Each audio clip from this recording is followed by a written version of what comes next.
Evidence-based practices are skills, techniques, and strategies that have been proven to work through experimental research studies or large-scale research field studies. Evidence-based practices are shown to have a positive effect on student outcomes.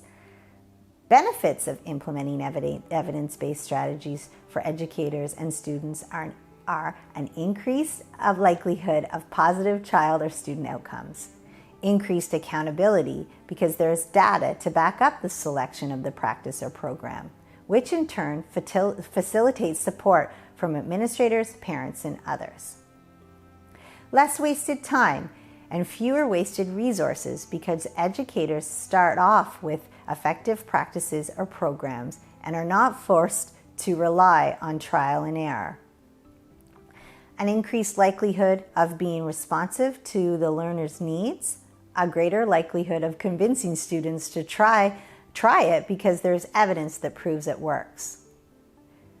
Research tells us that educational assistants can effectively implement evidence-based practices with reliability when provided effective training, such as applied behavior analysis and facilitating peer support arrangements.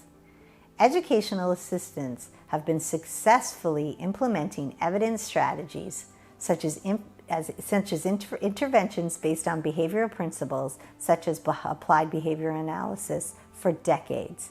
However, it is important that educational assistants continue to have access to relevant and accessible learning and training so they have the knowledge and understanding to implement evidence-based strategies to support the academic, social, emotional, and behavioral growth of all students in the classroom, especially for students with significant special needs.